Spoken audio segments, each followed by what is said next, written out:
शिवसेना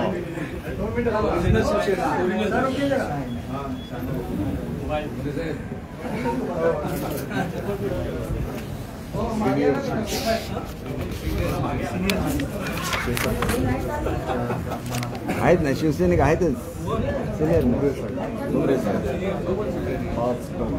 पाच टन आमदार. पण आताच्या घडीला आम्हाला त्यांची कसली यात्रा चालू आहे? आदित्यजींची. आदित्यजींची यात्रेचं नाव काय? शिवसंवाद.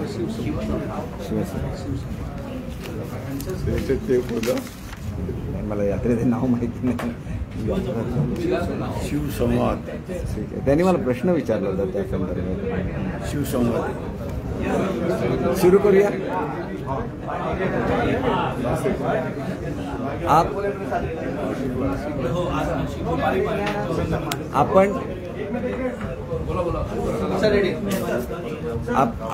आपण जर शांत राहिला तर सगळ्यांना ऐकू येणार. विनंती आहे. काही नाही. आज आपल्याशी खरं तर संवाद करण्यासाठी म्हणून ही प्रेस कॉन्फरन्स मी बोलवली. बरेच वेळेला आपले अनेक प्रश्न असतात आणि घाईघाईमध्ये त्याची उत्तरं द्यायची राहतात आणि म्हणून मुद्दाम इथं येत असताना काही प्रश्न हे शिवसैनिकांच्या मनामध्ये सुद्धा निर्माण झालेले आहे आणि त्याला उत्तर द्यावं म्हणून मी आमचे जे सिनियर शिवसेनेचे मंत्री आहेत, ज्यांना खऱ्या अर्थाने शिवसैनिक म्हणता येईल असे मंत्री महोदय माझ्यावर आहेत. आपण सर्वजण त्यांना ओळखता. दादाजी भुसे साहेब आहेत, संदीपान बुमरे साहेब आहेत, संजयजी राठोड साहेब आहेत.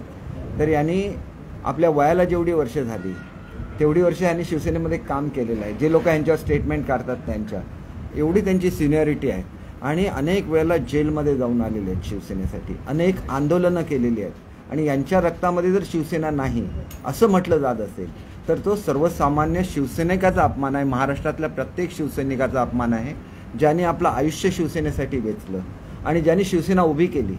उभी एका नेत्यामुळे झाली, वस्तुस्थिती आहे. पण नेत्यांनी हाक दिली त्याला असंख्य शिवसैनिक महाराष्ट्रातले उभे राहिले आणि त्यांनी आपलं जीवन समर्पित केलं. त्याला एवढी बलाढ्य शिवसेना उभी राहिली आणि आज सुद्धा त्या शिवसैनिकांचा अपमान होता कामा नये. आणि म्हणून या 3 शिवसैनिकांना मी माझ्याबरोबर आलो आणि यांच्या रक्तामध्ये शिवसेना नाही आहे का हा प्रश्न तुम्ही जनतेने विचारला पाहिजे. प्रत्येक लोक जे तुम्हाला सांगायला येतील त्याला. हे जे संजय राठोड आहेत, या संजय राठोडांचं लग्न ज्यावेळेला ठरलं होतं त्यालाही शिवसेनेसाठी जेलमध्ये होतं. यांच्या सासऱ्यांनी सांगितलं की आपल्याला जर तुम्ही बाहेर नाही आला आणि तुम्हाला त्या ठिकाणी जामीन नाही मिळाला तर तुमच्या फोटोबरोबर मी माझ्या मुलीचं लग्न लावेन. याला म्हणतात शिवसैनिक.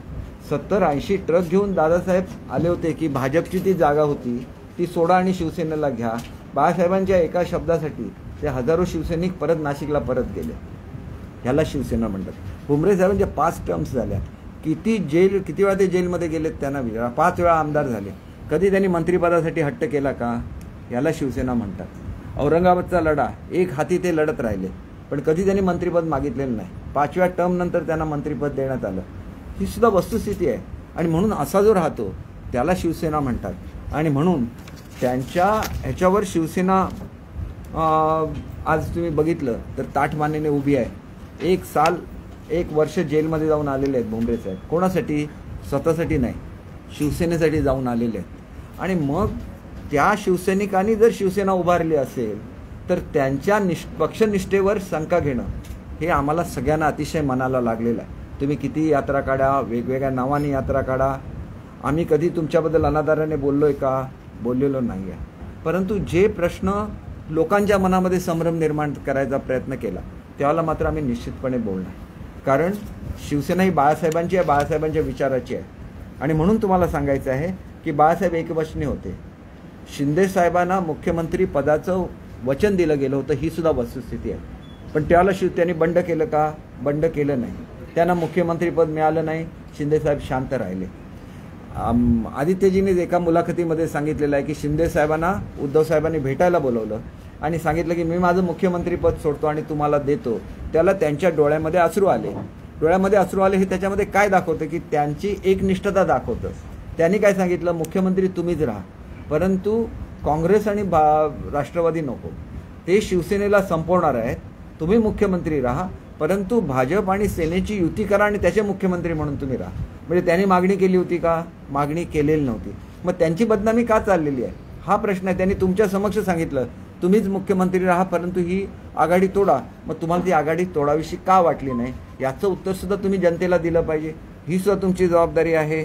आणि काल मी एक पेपरमध्ये तुमच्या सगळ्या मीडियामध्ये अशी बातमी येत होती की उद्धव साहेबांचा फोन फडणवीस साहेबांना गेला होता आणि तिथं त्याने असं म्हटलेलं होतं की शिंदेना बाजूला ठेवा, मी स्वतः तुमच्याबरोबर येतो आणि आपण युती करूया.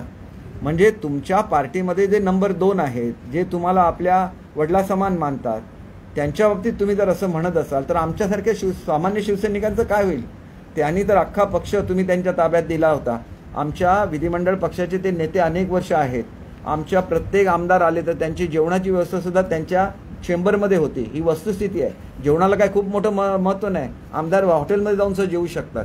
परंतु असा एक मनुष्य की ज्यांनी आमदारांची प्रत्येक काळामध्ये काळजी घेतली, ज्यांनी महाराष्ट्रामध्ये कुठला पूर आला, कुठे भूकंप आला, प्रत्येक ठिकाणी पहिली मदत ही शिंदे साहेबांकडून गेली, ही वस्तुस्थिती आहे. मग त्याच्या संदर्भात जर तुम्ही असं बोलत असाल तर ती एक धक्कादायक घटना आहे. आणि मग ह्याचं विचारलं गेलं पाहिजे की हे खरं आहे की खोटं आहे. आणि मला एवढंच सांगायचं आहे की आपले हर्षद प्रधान साहेब आहेत, चांगले पत्रकार आहेत ते. मग त्यांनी असं स्टेटमेंट काढलं की हे खोटं आहे. हे खोटं आहे तर तुम्ही अनिल परब साहेबांचा फोन चेक करून बघा आणि त्याच्यामधून जर फडणवीस साहेबांना फोन गेला असेल तर निश्चितपणे हे घडलं असेल असं मला स्वतःला वाटतं. कारण कधी उद्धव साहेबांचे फोन आहे त्यांच्या फोनवरून जात नाही. मला माहिती आहे अनिल परब साहेबांच्या, त्यांचा फोन तरी चेक करा आणि नंतर अशी स्टेटमेंट काढा. ज्वाला पेपरमध्ये अशी बातमी येते आणि ही जर बातमी खरी असेल की शिंदेना बाजूला ठेवून माझी तयारी आहे, मग आज भाजप का नको? हा प्रश्न आमचा आहे. आमचा प्रश्न असा आहे की आमचा प्रश्न म्हणजे आम्ही शिवसैनिक आहोत. आम्हाला समजा तुम्ही डिस्क्वालिफाय करायला बघता, आम्ही 2/3पेक्षा जास्त आहोत, आम्हाला डिस्क्वालिफिकेशन आमचं होऊच शकत नाही. पण होऊ शकलं असतं जर आम्ही दुसऱ्या पक्षामध्ये जॉईन झालं असतं, तुम्हाला आमच्याविरुद्ध एकही केस घालता आली नसती. पण आम्ही हाडाचे शिवसैनिक आहोत म्हणून प्रसंगी आमचं आमदारपद आम्ही पणाला लावून आम्ही शिवसेनेमध्ये राहिलो. उद्या भारतामधली ही एकमेव केस होणार आहे की पक्षामध्ये जर फूट पडलेली असेल तर मग 2/3 आमदार आपल्या पक्षाबरोबर राहू शकतात की नाही हा सुद्धा प्रश्न आहे. कारण तिथं पक्षामध्ये फूट पडलेली आहे आणि ही फूट केवळ विधानसभेमध्ये पडली नाही, ती पार्लमेंट्समध्ये सुद्धा पडलेली आहे. परंतु हा कोर्टाने घ्यायचा निर्णय आहे. त्याच्याबद्दल मला एवढंच सांगायचं आहे की 2/3 आमदार म्हणून आम्ही आमची आमदारकी वाचवू शकलो असतो. आम्ही आमचा वेगळा गट स्थापन करून दुसऱ्या पक्षामध्ये विलीन करू शकलो असतो.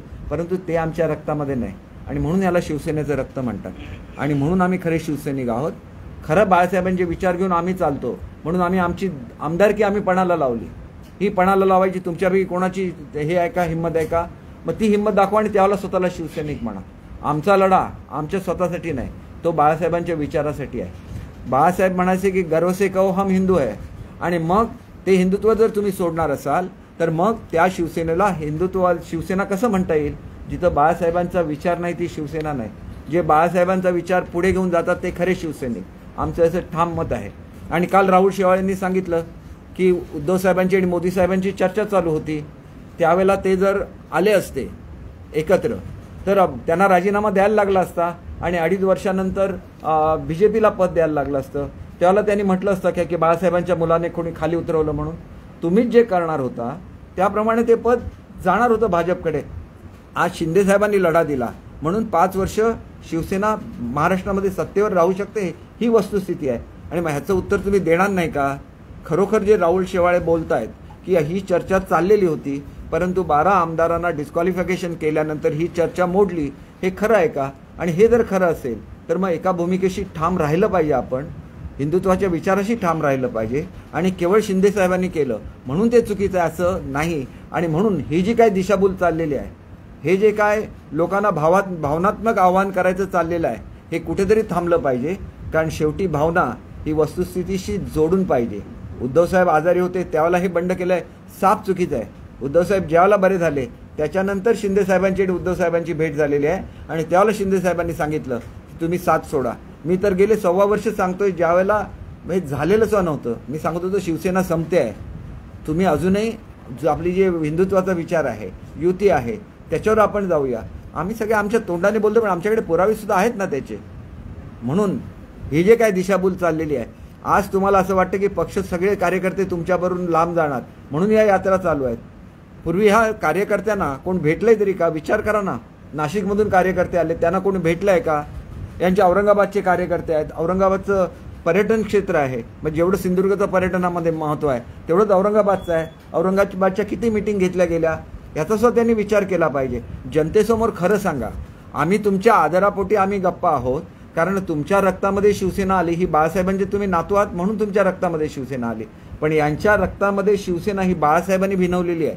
आणि म्हणून तुम्ही तो अभिमान बाळगत असताना सामान्य शिवसैनिकांचा अपमान करू नका, अशी नम्र विनंती करण्यासाठी मी ही प्रेस कॉन्फरन्स बोलवली. आणि हे आवाहन करत असताना हे काय आव्हान नाही आहे, हे आवाहन आहे. आव्हान अशासाठी आहे की आपण ज्यांचा मान ठेवतो, ज्यांच्याबद्दल आपण आदराने बोलतो, त्यांच्या विरुद्ध बोलण्याची पाळी कुठल्याही शिवसैनिकावर येऊ नये असं आम्हाला मनापासून वाटतं. आणि म्हणून हे जे काय बोललं गेलं हे चुकीचं आहे. आणि म्हणून मी विनंती केली तीनही मंडळींना. खरं तर आज आमच्याबरोबर आमचे गुलाबराव सुद्धा येणार होते, परंतु काही कामानिमित्त ते बाहेर गेलेले होते. नंतर त्यांच्या अंगावर 17 केसेस आहेत. म्हणजे शिवसैनिक कसा असावा आणि शिवसेना कशी उभी राहिली याचं ते जिवंत उदाहरण आहे. आणि म्हणून मला सांगायचं आहे की आदराने आम्ही तुमच्याबद्दल बोलतो, तुम्ही सुद्धा आदराने बोला. जो काय निर्णय व्हायचा आहे कोर्टामध्ये होईल, आम्ही कोर्टाचा निर्णय मान्य करणार आहोत. इलेक्शन कमिशनचा निर्णय जो काय येईल आम्ही मान्य करणार आहोत. परंतु कृपया शिवसैनिकांची दिशाभूल करू नका. आज शिवसेना ही बाळासाहेबांच्या विचारापासून लांब जाते. आमचा लढा हा बाळासाहेबांच्या विचारासाठी, हे पुन्हा एकदा सांगतो आणि माझं बोलणं थांबवतो. हिंदीमध्ये मी बोलतो आणि नंतर मी तुमच्या प्रश्नाची उत्तरं देतो.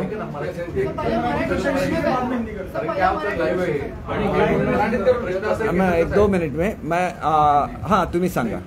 मराठीपर्यंत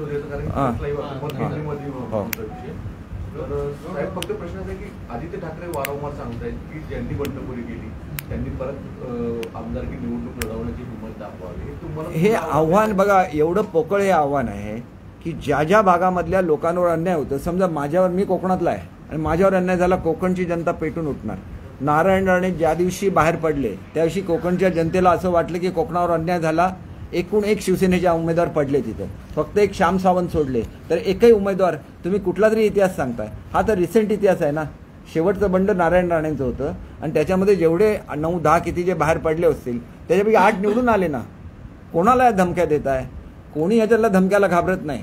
बघा, मी तुम्हाला आज सुद्धा सांगतो, प्रत्येक मतदारसंघामध्ये पक्षाची मतं 100% असतात. 20%, 25% तुमची मतं असतील तर तिथं राष्ट्रवादीची 15-20% मतं आहेतच ना. म्हणजे ज्याचं तिकीट घेऊन उभं राहतो तो कॅन्डिडेट स्वतःची जी पॉप्युलॅरिटी असते, त्यांनी जे लोकांसाठी झिजून काम केलेलं असतं त्याच्यावर 30-40% लोक त्याला मतदान करत असतात.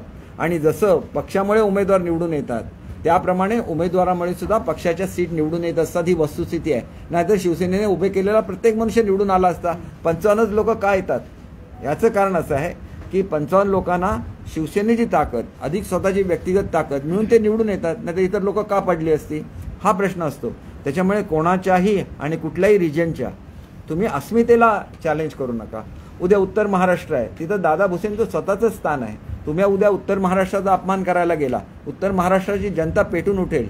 उद्या औरंगाबादचा जो लढा दिला संभाजीनगर म्हणून मुंबरे साहेबांनी दिलेला आहे, ज्याला तुम्ही त्यांच्या विरोधात जाल त्याला तिथली जनता उठून पेटून उठेल. ज्याला उस्मानाबादमध्ये एका भटक्या समाजाचं नेतृत्व आमचे संजय राठोड साहेब करतायत. यवतमाळचं स्लिप ऑफ टंग झालं.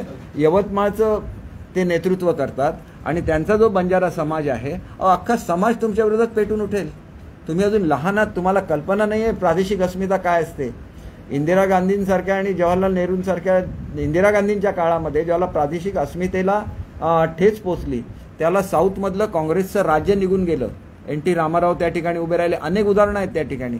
मग ती प्रादेशिक अस्मिता तुम्ही, महाराष्ट्र कसा आहे, 6 रिजनचा मिळून महाराष्ट्र झालेला आहे. विदर्भाला स्वतःची अस्मिता आहे. मी ज्याला चांदा ते बांधा स्कीम केली, विदर्भ आणि कोकणासाठी केली. मी अनेक 2.5 वर्ष भांडत राहिलो की कोकणासाठी वेगळी स्कीम नको, विदर्भाला बरोबर घेऊन स्कीम करा. आम्ही का भांडतो?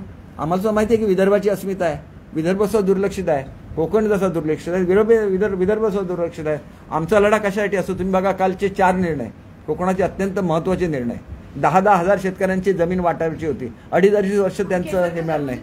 म्हणणं आहे की आदित्य ठाकरे जे भाषणातून बोलतात ती त्यांची एकतर पॉलिटिकल इमॅच्युरिटी आणि जे ज्येष्ठ शिवसैनिक आहेत तुमच्यासारखे त्यांना सगळ्यांना कुठेतरी अपमानास्पद आणि दुखवलं जाते अशा पद्धतीने त्यांच्याच हेतूंवर प्रश्नचिन्ह उपस्थित करतात. नाही बघा, त्यांच्या हेतूबद्दल प्रश्नचिन्ह हे करण्यापेक्षा ते आज तरुण आहेत, त्यांनी कसं वागावं कसं बोलावं याचं त्यांनी उद्धव साहेबांचं उदाहरण घ्यावं आणि त्यांनी तसं बोलावं.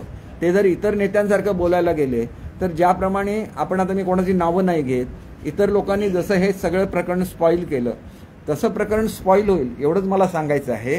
आणि मी एक सांगितलेलं होतं की उद्धव साहेब काय बोलले तर त्याच्यावर उत्तर देणार नाही, कारण उद्धव साहेब आहेत शेवटी ते. तसंच आदित्य साहेबांच्या संदर्भात मी असं सांगितलेलं होतं की ते माझ्यापेक्षा निम्म्या वयाचे आहेत, तरी पण ते ज्या वेळेला येतात त्याला मी उठून उभा राहतो, कारण तो त्यांच्या आजोबांचा मान आहे. आणि म्हणून आम्ही बोलत नाही म्हणजे आमच्याकडे मुद्दे नाही तसं बिलकुल नाही. परंतु आमच्यापर्यंत तुम्ही पोचू नका ना. तुम्ही काय केलं 2.5 वर्षामध्ये मंत्री म्हणून, तुम्ही खुशाल बोला, शिवसेनेच्या इतिहासाबद्दल खुशाल बोला. पण आम्ही सुद्धा शिवसैनिक आहोत. मग आम्ही 2/3 आमचं बहुमत असताना सुद्धा 2/3 आम्ही असताना सुद्धा आम्ही पक्ष का सोडला नाही? आमच्या विरुद्ध एक केस दाखल झाली नसती. आम्ही शिवसेनेसाठी लढा दिलेला आहे. 100% काढेन मी स्वतः काढेन, शिंदेसाहेब जातील, आम्ही सगळेजण जाऊ. परंतु आधी निकाल होऊन दे ना. आम्ही काय तुमच्यासारखी ॲफिडेव्हिट घेत बसलो नाही. शिंदे साहेबांच्या एक दिवशी बंगल्यावर चला, हजार लोक असतात. जसं वाढदिवस असतो ना तशी शिवसैनिकांची रांग असते. शिवसैनिक काय म्हणतात, आम्हाला भेटा, आमच्या पाठीवर हात फिरवा नुसता, एवढीच अपेक्षा होती ना. मग हा हात गेल्या काही वर्षांमध्ये का फिरला नाही हा सुद्धा प्रश्न आहे. आणि त्याच्यामुळे असं गृहीत धरू नका, शिवसैनिकाला गृहीत धरू नका आणि शिवसैनिकाला चॅलेंज सुद्धा देऊ नका. मग सर्वसाधारण शिवसैनिक पेटून उठेल एवढंच मला सांगायचं. हे बघा, मी राष्ट्रवादी विरोधात तक्रार करत होता, मात्र आता थेट आज सुहास कांदेने सुद्धा थेट आरोप केलेला आहे. नाही, आदित्य ठाकरेंनी एकही निधीचा पैसा आम्हाला दिलेला नाहीये. नाही बघा, सुहास कांदे काय बोलतात याचं मी समर्थन करत नाही. परंतु जर त्यांना पैसा मिळाला नसेल आणि आदित्य साहेब आमच्या हक्काचा असताना तो पैसा मिळाला नसेल तर त्यांना तो अधिकार आहे, कारण ते त्या पक्षाचे सदस्य आहेत. एवढा मोठा उठाव का झाला? 50 लोक अशीच निघून जातात का? आणि सांगितलं जात होतं अमुक दिलं तमुक दिलं. दाखवा ना काय कोणाला काय दिलेलं आहे. आम्ही कशासाठी? आमचा स्वाभिमानासाठी लढाई होतोय, आमची शिवसेना वाचावी म्हणून आमचा लढा होता. नाहीतर 50 नाही, तुम्ही काहीतरी याच्यामध्ये कन्फ्युजन करताय. काँग्रेस आणि राष्ट्रवादीच्या विरुद्धचा आमचा लढा चालूच आहे. आमचा लढा कोणाच्या विरुद्ध आहे? काँग्रेस आणि राष्ट्रवादीच्या विरुद्ध. मग आमच्याबद्दल का बोलता तुम्ही? काँग्रेस आणि राष्ट्रवादीच्या बरोबरची तुमची लढाई व्यवस्थित कशी आहे, चांगली कशी आहे? काँग्रेस कशी चांगली आहे, राष्ट्रवादी पक्ष कसा चांगला आहे, त्यांनी आम्हाला कसं फोडण्याचा प्रयत्न केला नाही, त्याने शिवसेनेला डॅमेज करायचा प्रयत्न कसा केला नाही, हे लोक खोटं बोलत आहेत, ते आमचे चांगले मित्र आहेत, त्यांनी आमचा पक्ष वाढवायचा प्रयत्न केला, हे तुम्ही जनतेला सांगा, समजावून. आमच्याबद्दल समजायला जाऊ नका, त्याच्यासाठी आम्ही आहोत, आमची तोंड आहेत, आम्ही सांगू आमची बाजू. आणि आतापर्यंत सांगितलेली आहे. आमचे ज्याला 50 आमदार होते मीच मांडत होतो त्यांच्या वतीने, ते माझे विचार नव्हते, यांचे सगळ्यांचे विचार होते. गर्दी होती शिवसैनिकांची. आदित्य ठाकरे बोलतात हे खरे शिवसैनिक. अहो, त्यांना ओळख कशी असणार सांगा? ते भेटले असतील तर त्यांना खरा शिवसैनिक आणि खोटा शिवसैनिक माहिती असं. उद्या राष्ट्रवादीचा एखादा कार्यकर्ता आला आणि त्याला सुद्धा ते शिवसैनिकच म्हणणार. त्या भागामध्ये नाशिकमध्ये मोठ्या प्रमाणात राष्ट्रवादीमध्ये तुम्ही विसरू नका. गर्दी होती ती राष्ट्रवादी. आता मी कसं म्हणू? मी त्यांना ओळखत नाही. आमदार निघून गेले. अहो, ते खरे म्हणतात ना, मग त्यांना खरं कळलं पाहिजे की हा शिवसैनिक आहे की हा राष्ट्रवादीचा आहे, कळलं पाहिजे. निधी वाटपामध्ये जो भेदभाव झाला म्हणून आता तुमची टीका आहे ती उद्धव ठाकरे भेटत नव्हते. हे बघा, तुम्ही काय करताय, तुम्ही काय करताय, तुमची वाक्य माझ्या तोंडात घालायचं. काय म्हटलं?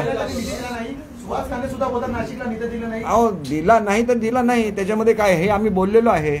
आमचे मंत्री असून आमच्या डिपार्टमेंटला पैसे मिळाले नाही. मी हे सुद्धा बोललेलो आहे की मी एक पाणबुडी मंजूर केली. 65 कोटी रुपयाची पाणबुडी होती, भारतातली पहिली पाणबुडी. 25 कोटी रुपये MTDC जमा होते.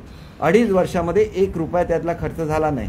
मग त्या अधिकाऱ्यांना जाब विचारायचं कोणाचं काम होतं? आदित्य साहेबांचं होतं, बरोबर आहे की नाही? मी काय आदित्य साहेबांना दोष दिलेला नाही, परंतु त्या अधिकाऱ्यांनी जर काम केलं नसेल तर त्यांना विचारण्याचं काम मंत्री म्हणून तुमचं होतं ना. हे तुम्ही एक समजून घ्या. आमची भावना काय आहे? तुम्ही माझ्या तोंडामध्ये किती आदित्य साहेब किंवा उद्धव साहेबांच्या विरुद्ध म्हणण्याचा प्रयत्न केला, माझ्या तोंडून ते निघणार नाही, कारण आम्ही त्या बाळासाहेबांचा आदर ठेवतो म्हणून, बरोबर. पण 10 वेळा जर माझ्या आमदारांना काहीतरी म्हटलं तर माझी सुद्धा कर्तव्य आहे की नाही? मी त्यांचा प्रतिनिधी आहे. मला ज्यावेळेला प्रवक्ता नेमला त्यावेळेला मी एक व्यक्ती नाही आहे. माझ्या मनात किती आदर असून दे, हे जर असं कायम चालू राहिलं, उद्या यांच्या भावना सुद्धा कधी प्रक्षुब्ध होतील मला सांगता येत नाही ना. ते ज्येष्ठ नेते आहेत पण आणखी एक गंभीर आरोप केलेला आहे. कुठेतरी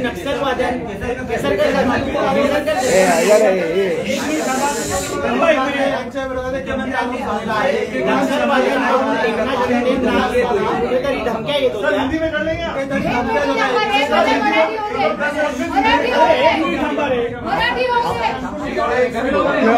मैं एक घंटा बैठूंगा, मैं रुकता हूँ, मैं रुकता हूँ. बघा आता शेवटचा प्रश्न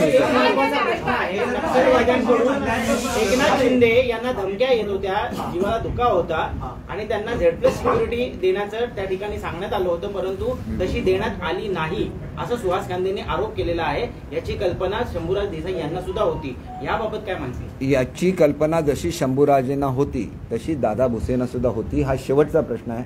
खरं तर आमचं असं ठरलं होतं की या मीटिंगमध्ये माझ्या व्यतिरिक्त कोण बोलणार नाही, कारण यांच्या भावना व्यक्त करण्यासाठी मी आलेलो होतो. पण दादाजी भुसे अनायासे या ठिकाणी आहेत म्हणून तुम्हाला ते एक्सप्लेन करतील हे खरं आहे की खोटं आहे. आणि हे खोटं असलं तर प्रत्येक शिवसैनिकाने ह्याचा जाब विचारला पाहिजे की आमचा नेता जातो ह्याच्यामध्ये तिथं नक्षलवाद्यांना मारतो आणि त्याला झेड सिक्युरिटी नको असं आमचेच नेते म्हणत असतील तर ते सुद्धा त्या यात्रेमध्ये विचारलं तर ते खरे शिवसैनिक, नाहीतर ते गोळा केलेली माणसं असा अर्थ होईल ना त्याचा.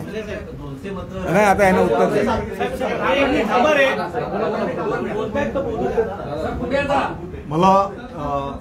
मला वाटतं की आमदार सुहास कांदेंनी आज हा जो काही मुद्दा उपस्थित केलेला आहे, मी आपल्या माध्यमातून महाराष्ट्राच्या तमाम शिवसैनिक आणि जनतेला सांगू इच्छितो, कॅबिनेटमध्ये पण या संदर्भातला मुद्दा उपस्थित झालेला होता आणि त्या कॅबिनेटमध्ये मी स्वतः पण उपस्थित होतो.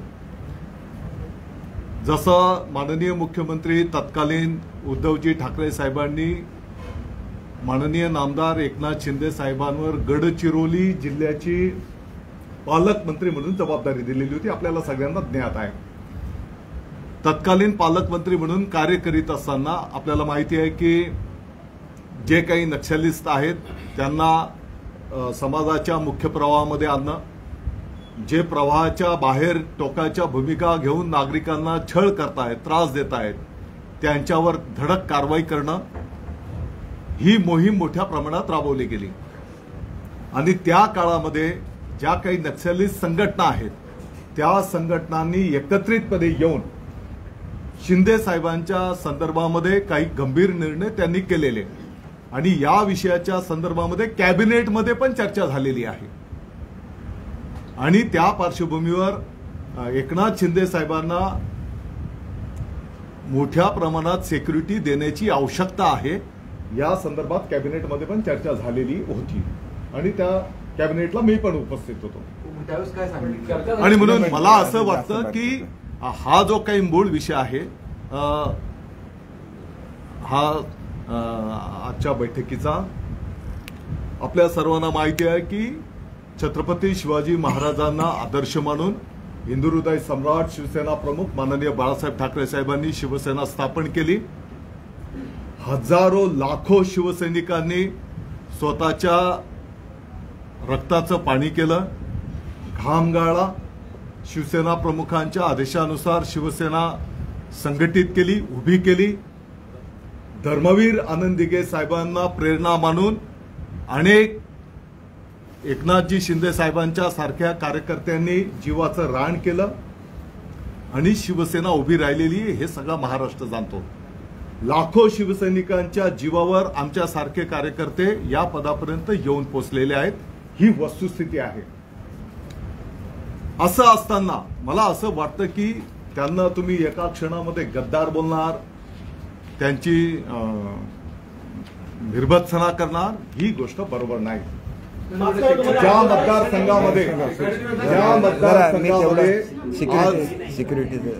मतदारसंघामध्ये आज आदित्य ठाकरे साहेब गेलेले आहेत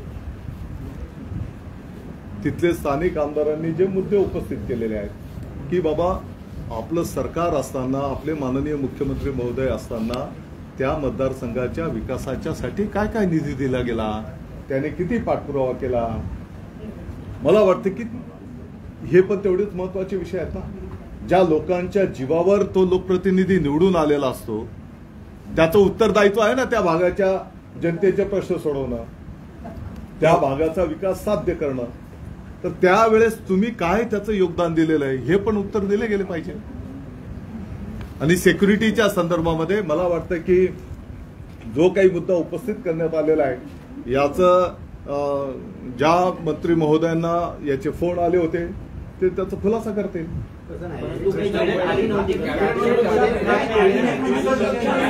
कॅबिनेटमध्ये माझ्या जरा एक मिनिट, कॅबिनेटचं बाहेर मी तुम्हाला सांगतो. जरा ऐका हा शेवटचा प्रश्न आहे.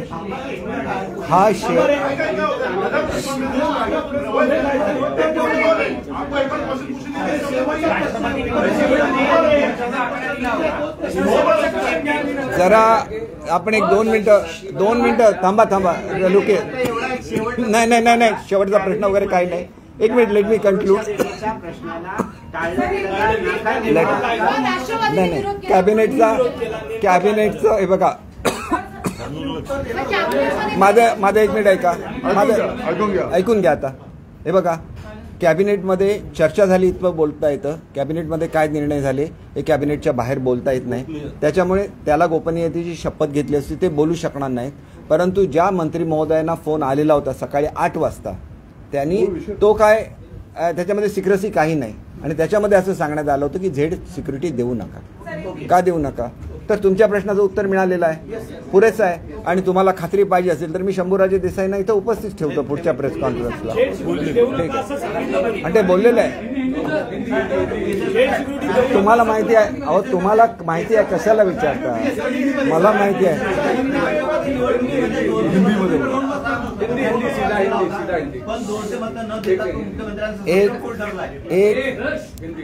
हे बघा, हे मी शेवटचं सांगतो. एक म्हणजे राष्ट्रपती महोदयांचं निवडीबद्दल मी मनापासून अभिनंदन करतो. हा क्रांतिकारी निर्णय आदरणीय मोदी साहेबांनी घेतला आणि लाखो भारतवासीय सुखावले, हे महत्त्वाचं आहे. याच्यामध्ये आमच्या विरोधामध्ये फक्त 98 मतं पडली. म्हणजे आमची जी मतं होती 163, याच्यावरून आम्ही 181वर गेलो. याचा अर्थ काय झाला? विरोधी मतं फुटली. वस्तुस्थिती आहे. आता किती मतं फुटणार हा एक अंदाज असतो. 200 फुटतील असं वाटलं होतं, त्याच्यापेक्षा कमी फुटली. पण फुटली वस्तुस्थिती आहे ना की आम्हाला 163 मतं मिळाली. आम्हाला मिळाली ना 187 की किती मिळाली आणि त्यांना एकूण 90 की किती 90च्या रेंजमध्ये मिळाली. 90 ते 100च्या दरम्यान 98 मिळाली. म्हणजे त्यांच्याकडे जे सदस्य आहेत त्याच्यामधले लोक फुटली वस्तुस्थिती आहे. हे फुटली ही महाराष्ट्राच्या संस्कृतीचा त्यांनी आदर ठेवला, त्याच्याबद्दल मी आभार मानतो. आणि आता हिंदीमध्ये लेट मी ब्रीफ. देखिए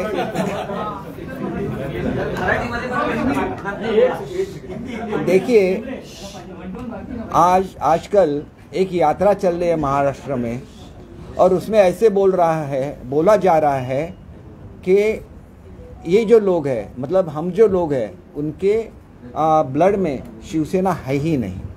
इसीलिए मैं जब आज ये प्रेस ले रहा हूँ तब मेरे साथ दादा साहेब भूसे है, हमारे दूसरे ज्येष्ठ नेता जो औरंगाबाद से है भुमरे साहब है, फिर संजय जी राठौड़ साहब है जो एक ज्येष्ठ नेता है और बंजारा समाज को वो प्रतिनिधित्व करते हैं. तो इनकी आयु सिर्फ 50 साल है. उसमें से 30 साल उन्होंने शिवसेना के लिए काम किया है. इनकी आयु है 59 ईयर्स और इन्होंने कम से कम 30 साल के ऊपर ही काम किया है. और इनकी 60 साल की आयु है तो इन्होंने 40 साल शिवसेना के लिए काम किया है. ना तो काम किया है, ये जेल में 1 साल तक रहे शिवसेना के लिए. इन पे केसेस 15-16 केसेस रह चुकी है. इन पे 15-16 केसेस हो चुकी है. तो ये शिवसैनिक नहीं है क्या?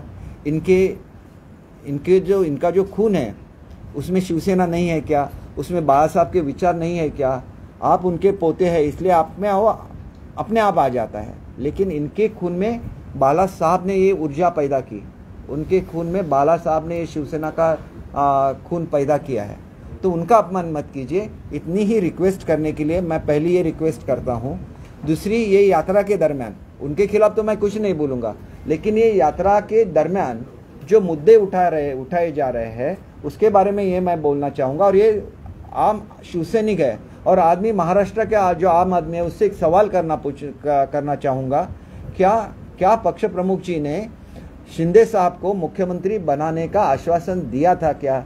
अगर आश्वासन दिया था और अगर वो खुद उनको मुख्यमंत्री बनाना चाहते थे तो आज उनके मुख्यमंत्री बनने के बाद वो नाराज क्यों है, उसका जवाब भी उनको जनता को देना पड़ेगा।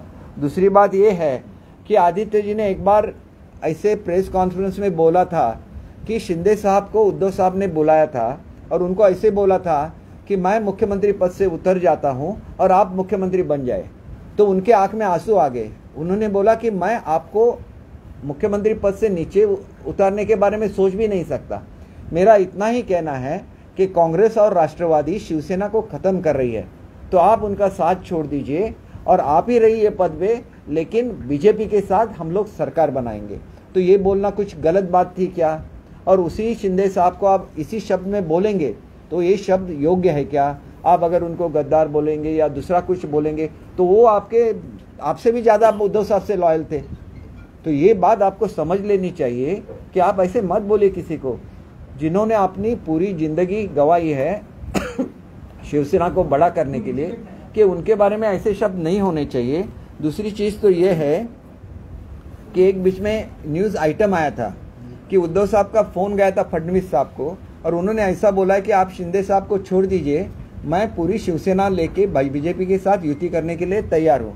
तो उन्होंने उनको ऐसे, ये प्रेस में छप के आया था, उन्होंने ऐसा बोला था कि अभी तो चीज़ें इतने आगे निकल चुकी है कि ये पॉसिबल नहीं है, ऐसे बोला गया। ऐसे न्यूज़ एक आइटम था, उसमें एक हर्षल प्रधान जी एक वरिष्ठ पत्रकार है, उन्होंने ऐसा खुलासा दिया है कि ऐसे हुआ ही नहीं, ये फ़ोन गया ही नहीं।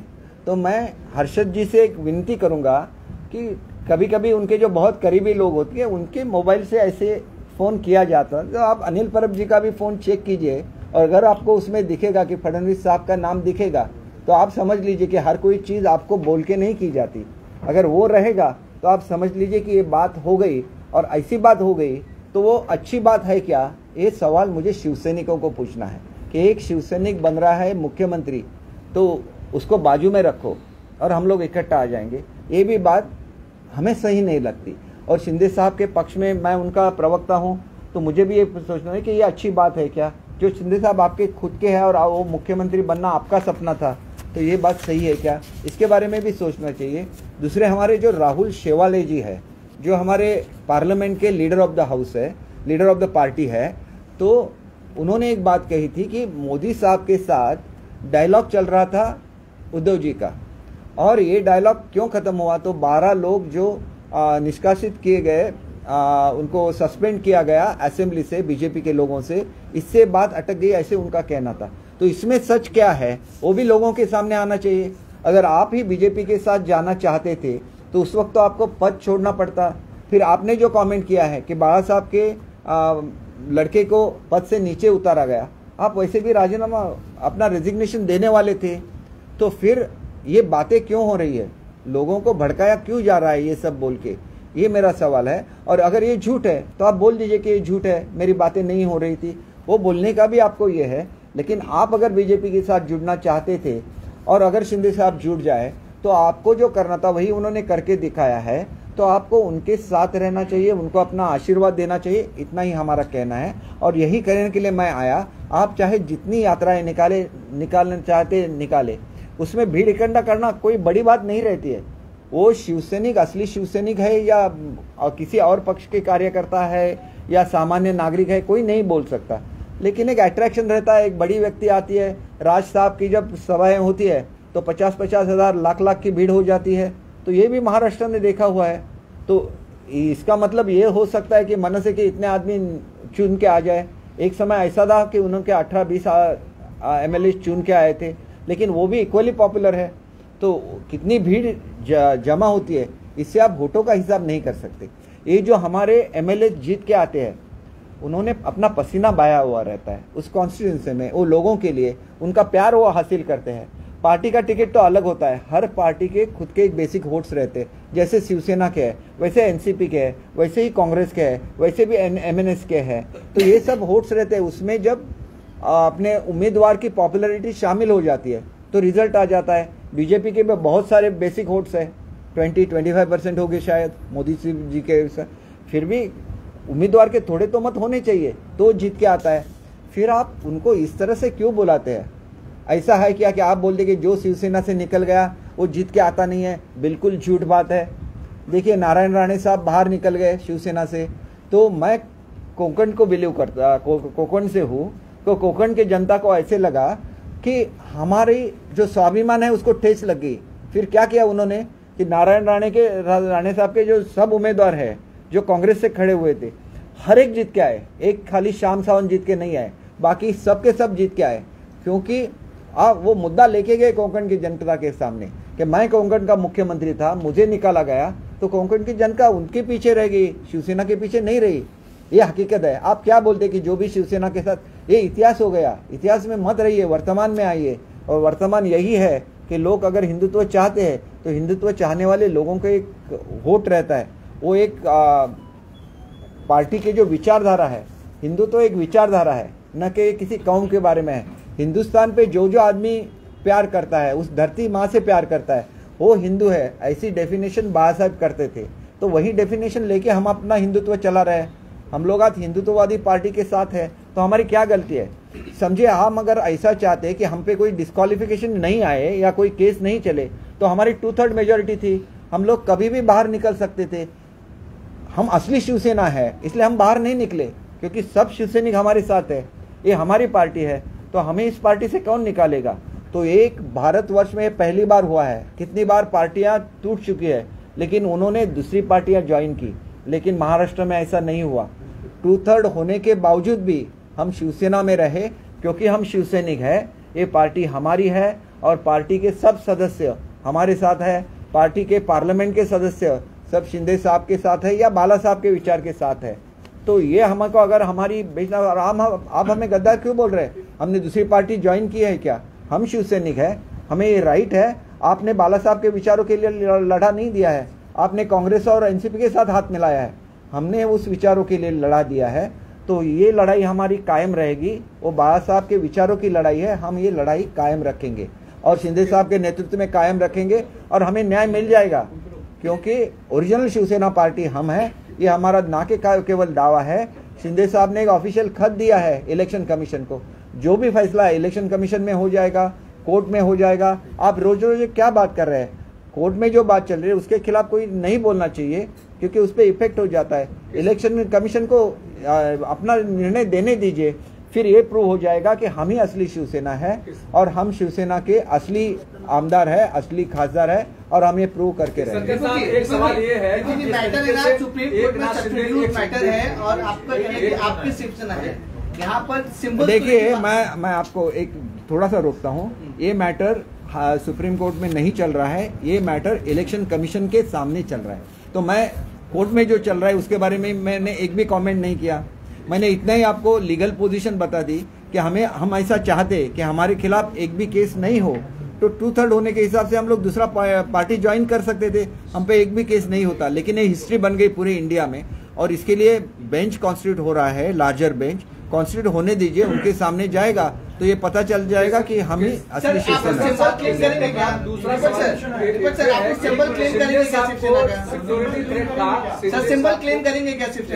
देखिए, हम अगर मानते कि हमारी शिवसेना है तो सिंबल भी हमारा ही है। देखिए, और सिंबल हमारे साथ बाबा साहब के विचार है। सिंबल चाहे मिले न मिले, हमसे कुछ नहीं फर्क पड़ता। हम बाबा साहब के विचार लेके अब महाराष्ट्र के सामने जाएंगे। आज तो आपके सामने बोल रहे हैं, कल हमारा दौरा चालू हो जाएगा। दौरा कोई एक ही आदमी नहीं कर सकता, आम शिवसैनिक कर सकता है। ऐसे थोड़ा ही होता है कि कोई नेता बनता है इसलिए वो दौरा कर सकता है। मैं जा सकता हूँ, दादा साहब भूसे जा सकते हैं, ये अपना घुमरे साहब जा सकते हैं, राठौर साहब जा सकते हैं। हम लोग पूरा महाराष्ट्र घूमेंगे, हर एक शिवसैनिक को मिलेंगे और उनको बोलेंगे कि शिवसैनिक का अपमान करने का कोई किसी को भी हक नहीं है। ये बाबा साहब का शिवसैनिक है, उसका अपमान मत करो। सरकार साहब, शिंदे साहब की सिक्योरिटी को लेकर, एक मिनट, इनका जवाब देने के बाद आपको बोलता हूँ। शिंदे साहब की सिक्योरिटी को लेकर जिस तरीके से प्रश्न उपस्थित किया जा रहा है, जब वो मंत्री थे गढ़चिरौली के, तो Z+ सिक्योरिटी की डिमांड हुई थी, क्योंकि नक्सली उनके ऊपर अटैक करना चाहते थे, जान से मारना। देखिए, एक तो ऐसा है कि नक्सलवाद को उन्होंने पूरा हटा दिया गढ़चिरौली से।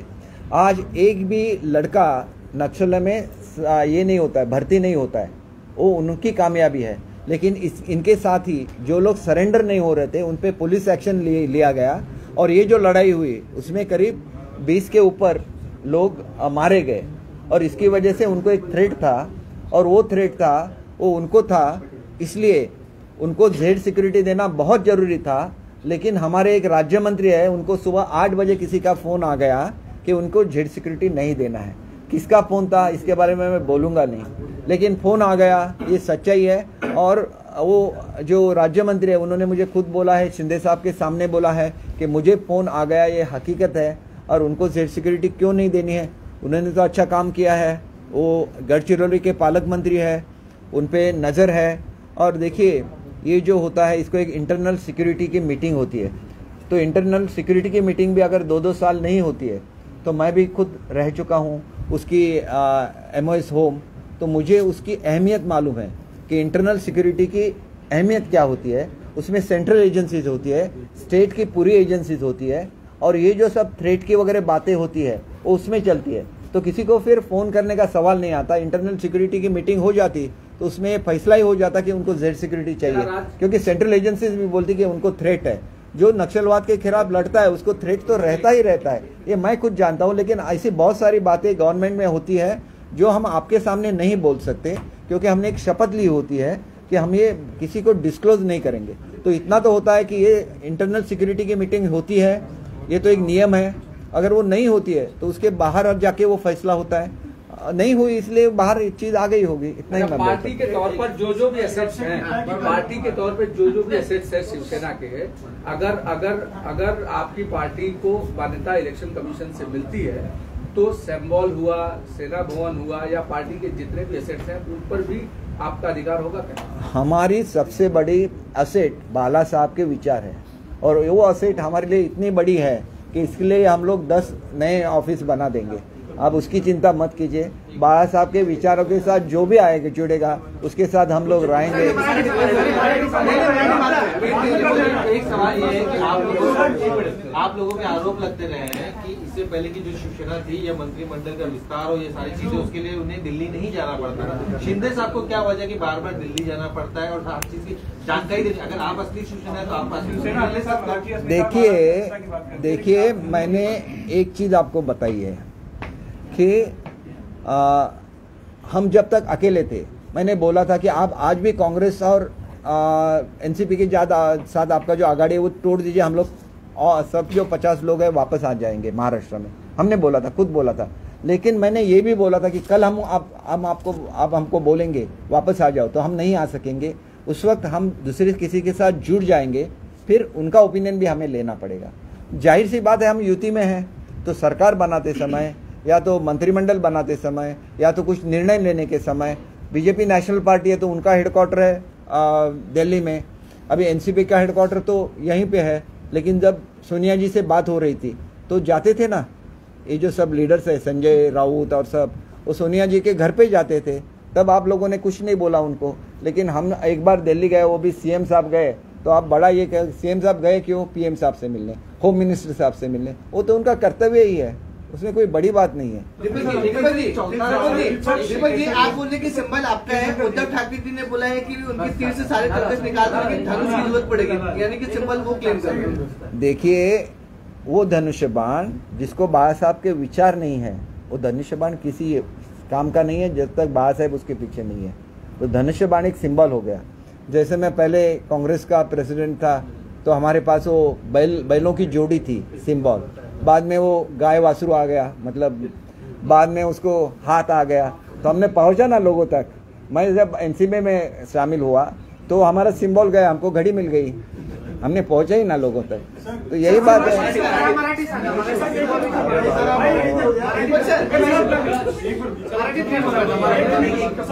लास्ट क्वेश्चन विपक्ष ये कह रहा है कि जैसा शरद पवार जी ने कहा था कि ये आने वाले समय में जल्द चुनाव हो सकते हैं। विपक्ष ये कह रहा है कि इनकी आपसी अभी तक तय ही नहीं हुआ कि मंत्रिमंडल होगा। 22-23 दिन हो गए, मंत्रिमंडल नहीं बना है, बार बार दिल्ली जा रहे हैं, देवेंद्र फडणवीस जी भी जा रहे हैं, क्योंकि जो लालच देकर बुलाया गया था इस वजह से मंत्रिमंडल नहीं बन रहा है। नहीं, ये देखिए हमारा कहना ऐसा है कि हम लोग जब 50 लोग इकट्ठा थे तो हमने बोला था अपने शिंदे साहब को, आप मुख्यमंत्री बन गए तो हम लोग सब मुख्यमंत्री बन गए। और आज भी हम उस विचारधारा से कायम हैं। हम लोग किसी पद के लिए नहीं आए यहाँ पे। हमारे शिंदे साहब को मोदी साहब ने मुख्यमंत्री बनाया, हमको अभी एक भी मंत्री पद नहीं देंगे। हम लोग कुछ नहीं बोलेंगे अभी ये मंत्री थे, ये मंत्री थे, ये मंत्री थे, कुछ भी नहीं बोलेंगे। हम लोग जाएंगे अपने अपने एरिया में, हम लोग पूरा प्रचार करेंगे और हमारा एक टारगेट है, नेक्स्ट टाइम सेना और बीजेपी मिलके 200 सीट हासिल करनी है, वो करके दिखाएंगे।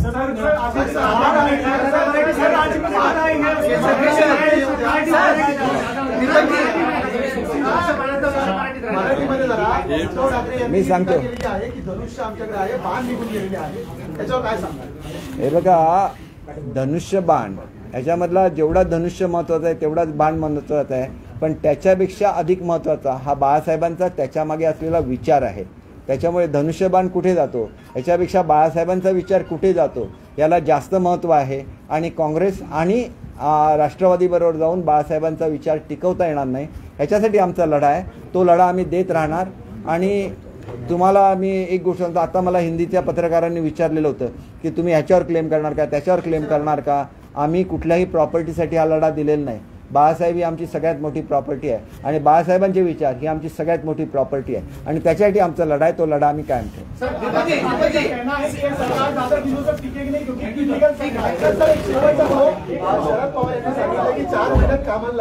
कारण मंत्रिमंडळ विस्तार होत नाहीये, त्या अर्थी सरकार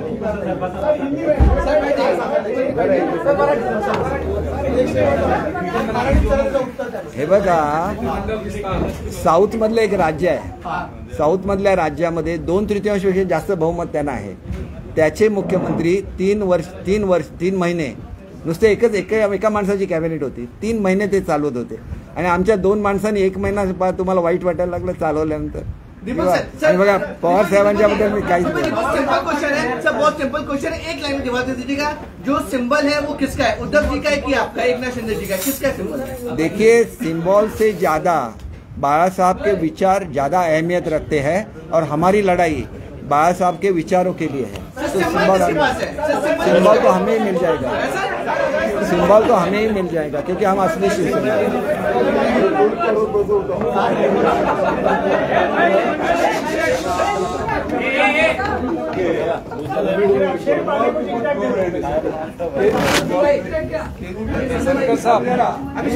चाय बीच में रोकना है बड़ा।